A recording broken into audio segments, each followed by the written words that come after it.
Hi guys.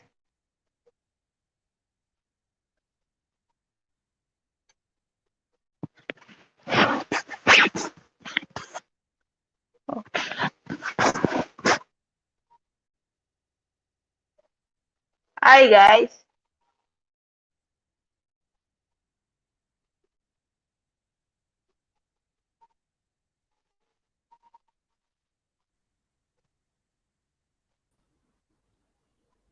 Hello? Hi guys. Hi, Samia. Can you hear me? I can hear you, yeah? I hear you clear. Patrick, can you? Hello, Patrick. Yeah, I'm with you, Samuel. All right. Thank you guys for making out time to join. Oh, thank you so much. Thanks for having me. So let's do it. Yeah, Mr. Dipo. Yeah, it's good to have you back. You have done this before with us. Yeah, it's good It's to be always back. it's always good to have Mr. Dipo on the show. Thanks for Yeah, having me. Patrick, this is your first time. This is your first time on the show. Yeah, this is my first time. My first time on the show, and I hope this Guest will we be have quite today, Mr. Yeah, it will be fun. It will be fun. Mr. Dipo is a die-hard Man U fan. Die-hard. wow. Nothing is shaking his Man U belief. But Patrick, on the other hand, he is anti-Ole, and he does not Yeah. like Ronaldo again. So I don't know how Patrick Manchester United support is going to work this season. Oh. Patrick, how far? You Um, probably sit on the fence.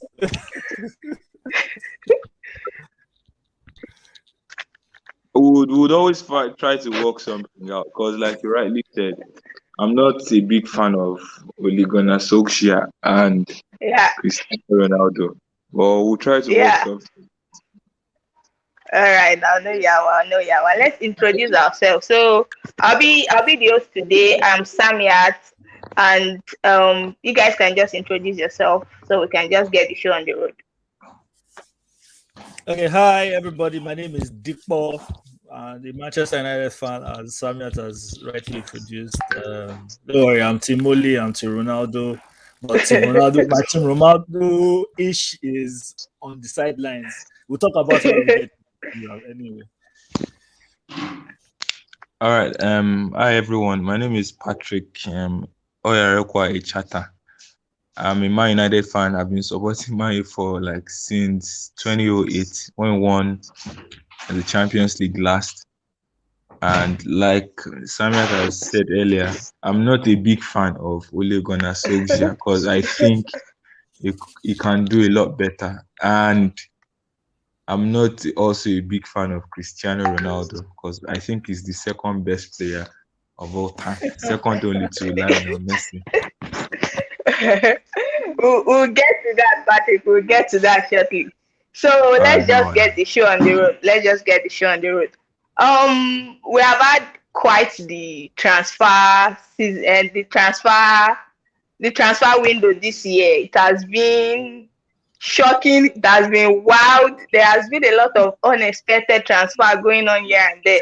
But Yeah. how, as a Manchester United fan, how do you feel about the business we have done this transfer window? I know we made some great signing in Sancho, in Varane, Ronaldo, 9 minutes coming in, but I still feel some type of way like we should have sold some player out. Like we didn't sell enough players. I think we got some players in, but I still feel like we didn't get enough player out of the squad to have some sort of regulation or to just have some sort of balance. Mr. Adipo, how do you feel about the transfer window? I'm not particularly keen about how the transfer went. Ronaldo obviously changed the dynamics. When I say change dynamics, we're not expecting Ronaldo to come. I was happy he was signed. Why? Because I'd rather have him on my bench than have him go to Manchester City. But if you look at it on the face of it, I don't think Ronaldo was our problem. The need to sign Ronaldo was a problem for Manchester United. We should have gotten the targets that we were apparently going after, the defensive midfielder or a central midfielder, maybe a backup to Wan-Bissaka, like he rightly outlined earlier on before the transfers were done. But on the face of it, I think we didn't do too greatly in the transfer window, to be honest. Jadon Sancho and Varane, in addition to Ronaldo, wasn't what I would have bargained for. But hey, he's done. He's dusted. And the pressure, the thing about the Ronaldo signing will probably be something that will be a problem for on social, because if he doesn't win the league or anything this time around, probably get the boots at least. And it looks like it's been set up to fail with the acquisition of Ronaldo. Everybody expects Ronaldo to come in and do the magic. He's 36, for crying out loud. Yeah, he'll come with some goals, but the things Ronaldo won't be able to bring to the table. And you might have to now tweak your formation and tweak your approach to games because of one particular player. Or hey, we'll still remain a Manchester United fan. We'll watch the games. Hopefully, we won't miss another one this season. And we'll see how it goes. All right, Patrick. So, how do you feel about the transfer regards to Manchester United this season? Well, I think that on a scale of 1 to 10, I would rate it a 6, and I'm rating it a 6 because Man United were able to address many things. Like we needed a winger, we got Jadon Sancho, we got Cristiano Ronaldo. Even though he might play as a 9, we needed a defender. Yes, we needed the defender. We got Rafael Varane. But I feel that the transfer window wasn't complete in the sense that the most important area, or an area where we were bereft of quality, we didn't address it, and that is the holding midfield position. I feel that if we had gotten, for example, the likes of Wilfred Ndidi or Ruben Neves, that would have made the transfer window perfect and would have been delicately poised to win probably Premier League, Champions League, and even a domestic cup. But without that acquisition, I wouldn't say the transfer window was stellar. And like Mr. Deepa also said, we didn't let go of a lot of players. We still have the likes of Phil Jones. I stand to be corrected in our roster. He's still a proudly Manchester United player. It tells you a lot. Yeah. Phil Jones was signed by Sir Alex. So it tells you that I don't know if the board weren't ruthless with the transfers or they just decided to be lackadaisical. I'm happy with the departure of Daniel James because I felt he wasn't up to par to play at United. I wish Lingard had gone for the sake of Lingard, not for the sake of the club, because I don't see him getting a lot of game time at United with the acquisition of Ronaldo. So on a scale of 1 to 10, like I said earlier, I would rate it a 6 because we didn't get an holding midfielder. Yeah, with regards to Lingard, I think it would have made sense for him to go to West Ham. They are performing well and it was already fitting well into the team. I'm not sure West Ham were serious about signing him too, though. But I think that would have gone well for Lingard. And like Patrick and I wouldn't have wanted to go to anything in England anyway. I have a soft spot for Lingard, and he might not get to play as many minutes, but I'd rather have him sold out of England than him being kept in England. Or maybe I get that. You don't want him to be the competition. Exactly. Yeah, like you have said, Patrick, and like Mr. Deepa has said, we didn't get a defensive midfielder this season. And I felt like we were lacking in that area. And we still have Fred as our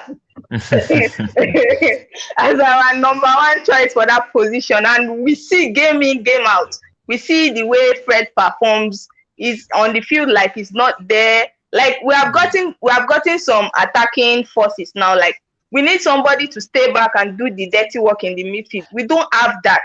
What do you feel about Ole not acquiring that position? I feel like that should have been top priority this transfer window. Mr. Deepa, how do you feel about that? Well, you said it all. Fred is our go-to guy in the defensive midfield role. It's quite appalling. Yeah, and like Patrick mentioned, yeah, a Ruben Neves or Ndidi would have been the perfect, as in perfect holding midfielder if we had gone for one. But like I said, going back to bringing in Cristiano Ronaldo, the what we're supposed to do in bringing in Ronaldo is Ronaldo can't track back. He won't track back. He won't chase after balls. He just Yeah. wants the ball to get to him. Yeah. So now that means we have to be shielded at the back. Now I want you have just one solid defensive midfielder. Yeah, hopefully Scott McTominay can step in and do one or two things. But at the end of the day, he's someone that likes to bomb forward, so we are not totally covered in that area. We'll see how it goes. Maybe if for every 4 goals our opponent score, we'll score 6. Probably, you can see we have Cristiano Ronaldo in it, but I think it's quite we can all agree there is. Yeah, you said something. You said something. I think she has network issues. Oh, she's frozen. Yes. Okay. Well. Hopefully she'll come back on in a bit, but I think we might have problems only if Fred decides to step up and gives us a good showing this season. But right now, winning silverware this season is hanging in the balance, because like you said, Patrick, 6/10 in transfer ratings. It's not that means we've not done really well. Is that slightly above average? Yes. And if you're not covering all angles, then there's a problem. Because really, on the face of it, if you look at the Manchester City, sorry for prying into a noisy neighbor. If you look at them, they have strength in depth, and the only thing missing for them is the number 9, which. Yeah.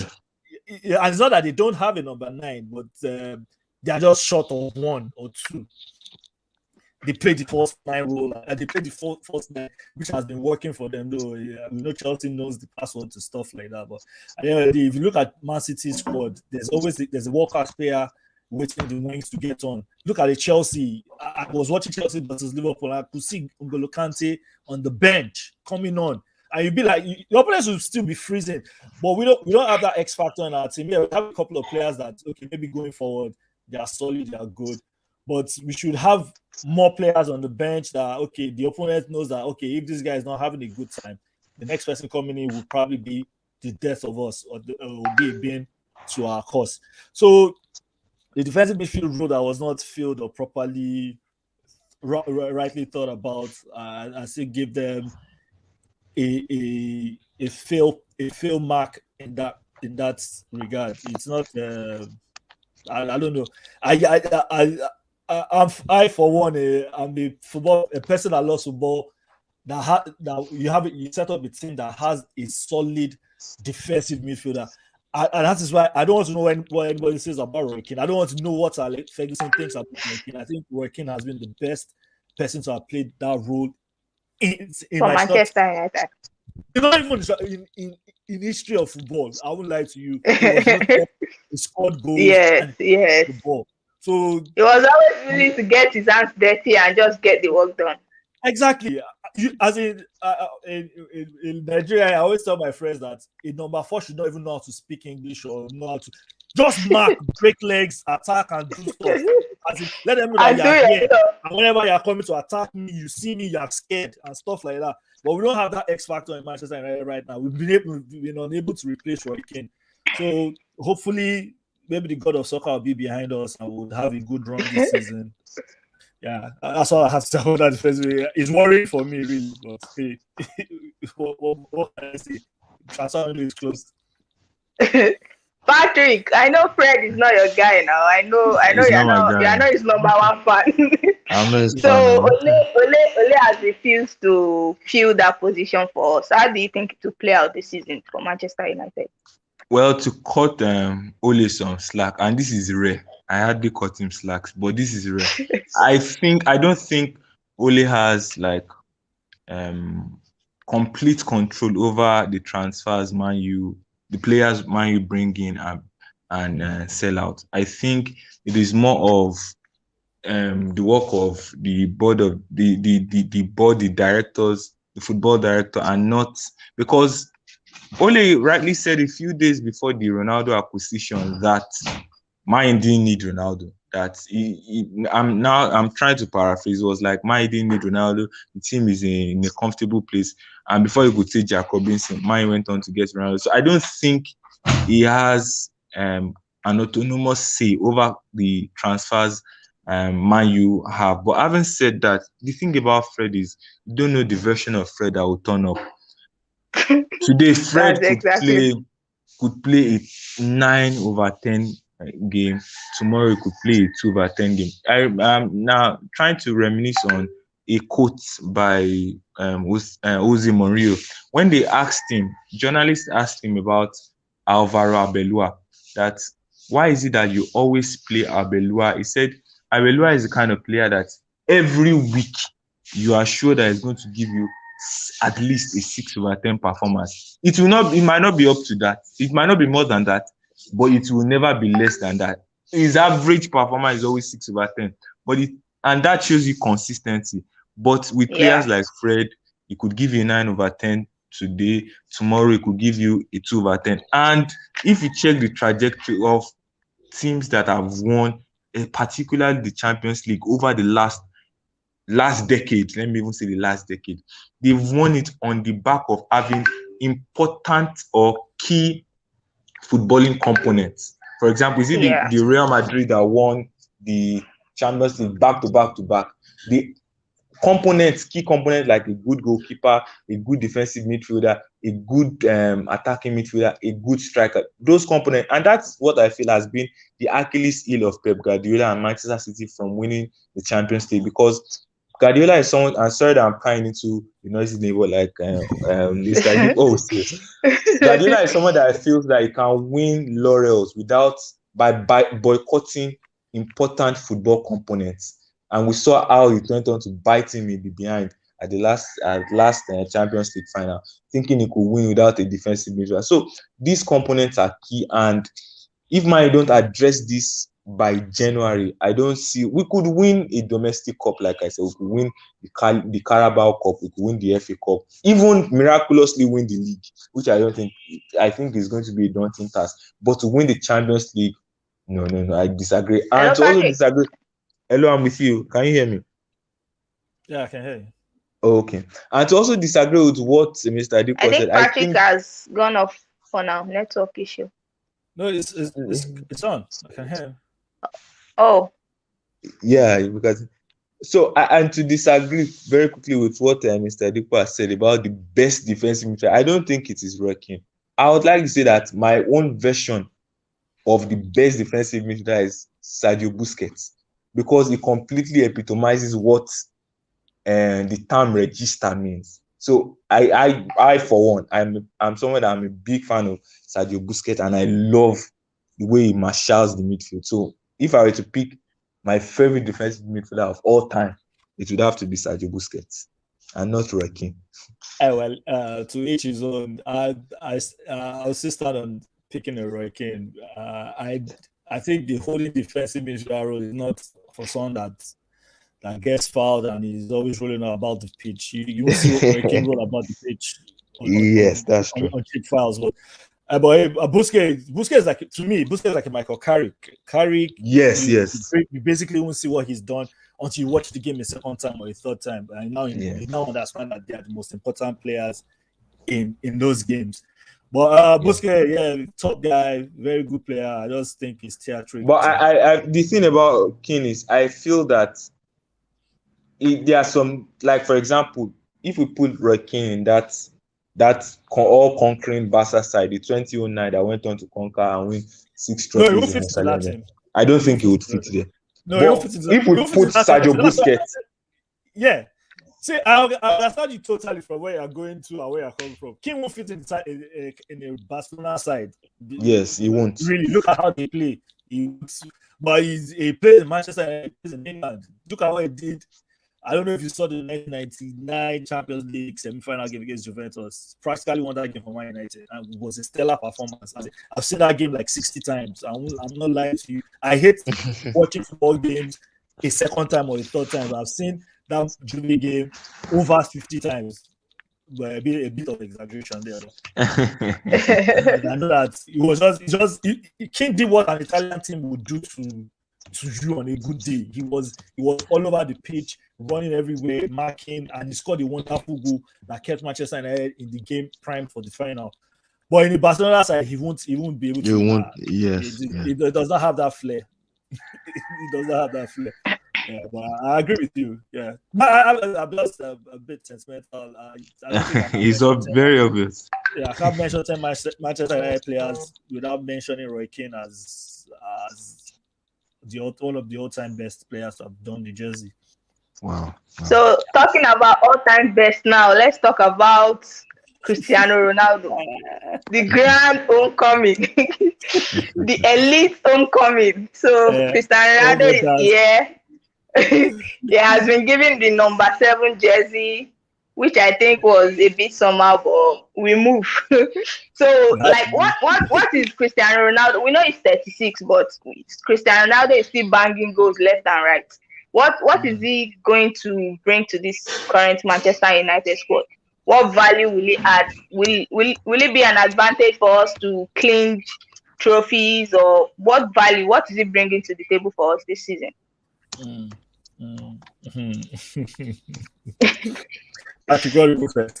Well, okay, I think like one thing I know is Ronaldo is going to bring the goals. At least in all competition, I know he's going to score at least 30 goals.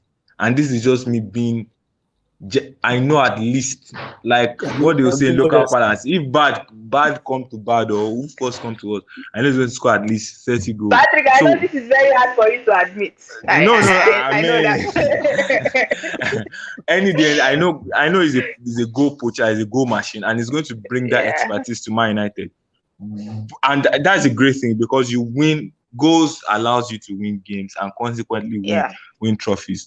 But I just feel we are overcompensated in that area of the team, because we have the likes of Jadon Sancho, who has not hit the ground running by the way. We have Marcus Rashford, if he comes back from injury. Mason Greenwood is firing at us from all cylinders. We have Edison Cavani. There's Lingard also. So I feel it's a bit of an overcompensation. No, don't count Martial. High school. Don't count him, please.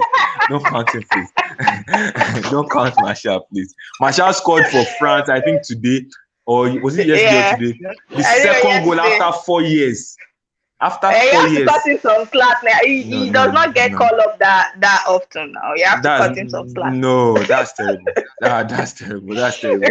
So I feel overcompensated, but it's just like having a plethora of cars, different, and I hope I'm not infringing on advertising rights now. Like having a plethora of cars, and your daddy now buys you the latest Bugatti. Nobody will say no to that. So Ronaldo is like the latest Bugatti. We can cruise around town with him, bant on our opponents with him, but I'm not sure if it is going to yield a trophy, the UCL, because I feel we need a defensive midfielder more than Cristiano Ronaldo.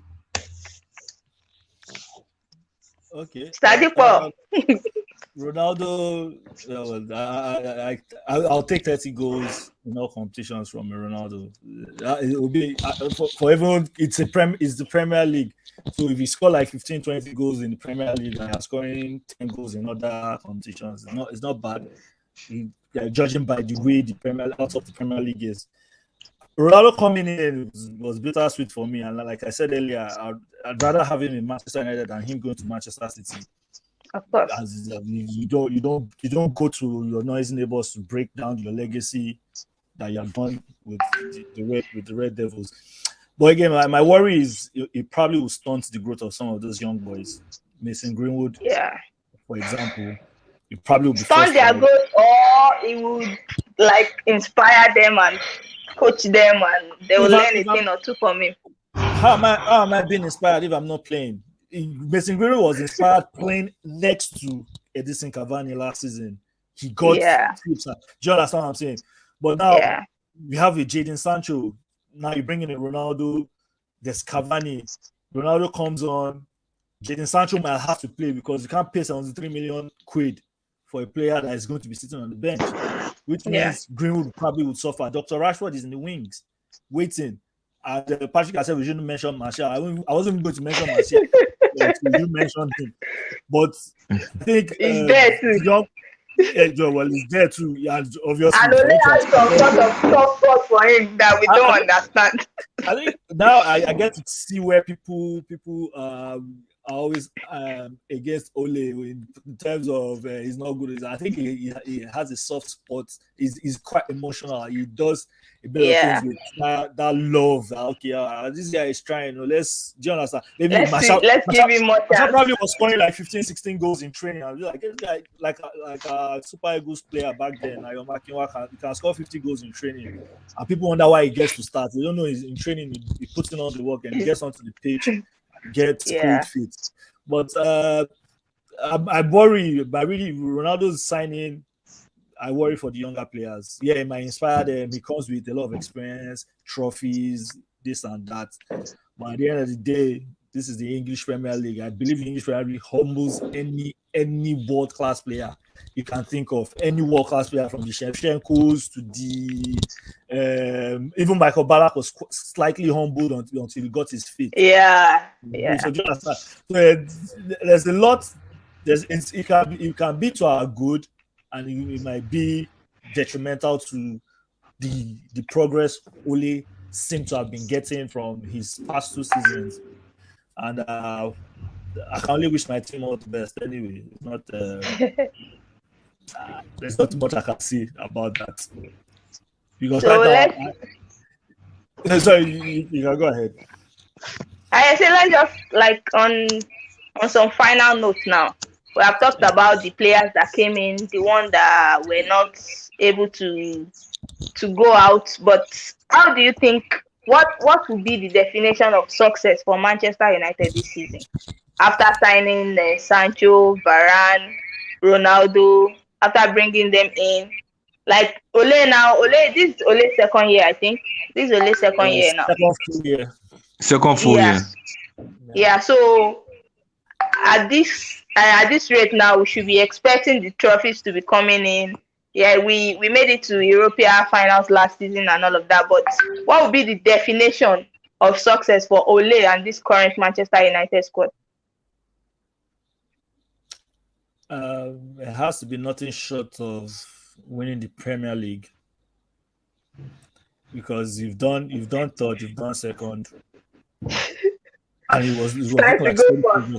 But now I can't confidently say we'll win the title, because one, before Ronaldo came in, I honestly thought we were going to win the title. I just thought, okay, he brought in Sancho and Varane, so we're just going to get a Neves or an India or someone to plug that. Even if you're not going to bring him back up for Wan-Bissaka, at least just get a defensive midfielder where we know that, okay, we have covered all angles. And I mean all angles. We're good to go with that plug. But right now, I can't confidently say we're going to win the EPL anymore. Or maybe the Carabao Cup or the FA Cup will be something we can hang on to. At least Ole should win the first trophy. Maybe if he wins one, then he'll have confidence to keep winning more. But right now, I'm worried. It's long view. It's worried. I'm quite worried about. I'll take any trophy right now. Really, it's been a while. We'll take anything. Just give us something. Let's give us something. 2017 it's been about 4 years, going to 5 now. So hey. Yeah. I think one of the 3 domestic titles will do. I'm not overreaching. I'm not looking at the Champions League yet. not now. Maybe when they get into latter stages, but right now, any of the domestic titles will be success for me. All right, Patrick. I know you are not Ole's greatest fan. You question his tactics. You question everything about him. But this season, what do you think about the current squad, and what do you think will be the definition of success for Ole and this current Man U squad? Okay, and this is on a lighter note. For me, success would be Man United sacking Ole Gunnar Solskjaer. That would. But on a more serious note, I feel that, like Mr. Dikko has said, any cup triumph, any cup triumph. At least just end this run of this barren run that has been on for over 4 years now. Just end it. Yeah. I would have said, if, like he said, we were primed to win the Premier League, but with failing to acquire a defensive midfielder, I feel that the Premier League is all for the taking for any team that is ready to go all out for it. Because if Chelsea had signed Jules Koundé, then they would have been odds-on favorite for the Premier League. Even though I still feel they are favorites for the Premier League. I still feel they're Yeah, favorites of course. But they would have been odds-on favorite for the Premier League. But without signing him, I have a bit of skepticism regarding that. Man United also, we didn't sign a defensive midfielder. Manchester City, they don't have an out-and-out striker in the real sense of the word. Liverpool didn't adequately replace the departure of Gigi Van Wijnaldum. So it's really all for the taking. Tottenham are just trying to get their act together. So yes, even as slim as it is, we have a little chance of winning the Premier League. And if we do win that would also be success. But the Champions League, I think that is a different kettle of fish. And I don't think we have the strength to muzzle our way into winning the UCL. But there's January. We could sign a defensive midfielder in January and the story could change. So as it is now, winning the EPL, winning the domestic trophy for me would do. Yeah, there have been rumors about replacement of Woodward as the director of football. We don't know. People are clamoring for Van der Sar, but we don't know how that will go. Hopefully before January, there will be some changes in that aspect. But on a closing note, how do you from 1 to 10, how would you rate this current Man United squad? And also, what's your top 4 prediction for the Premier League this season? Sadipo. Okay, rating the squad as say 6/10. Okay. At top 4, Chelsea, Man City, Man United, and Liverpool. In that order. Yes. All right, Patrick. All right, on a scale of 1 to 10, I would rate the squad a 6. Then for the top 4, I feel Chelsea and Man City share one and two. I don't know who would eventually be 1 or 2, but I know the first and second spot is likely to be between Chelsea and Man City. Then Man United come 3rd, and Tottenham Hotspurs come 4th. Are we writing up West Ham? They have some fire in them right now. Initial gra. Initial gra, yeah. You don't think the fire will last? You're just let's see how the season will play out. But hopefully we'll be back for more Manchester United fan episode. And Patrick, we hope you join us next time too. We'll try to. It's been great chatting football with you guys. It's good to see you again, Mr. Dipo. We'll see you guys next time. So for our viewers, you can follow us on our Facebook page, on our Instagram page. We're on Facebook and we're on Twitter too. But for now, there's a gray area. Mr. Lai is still doing anyhow for us. And you can always subscribe to our YouTube channel at Footy With. Thank you for joining us today. See you guys next time. Bye, guys. Yeah, cheers.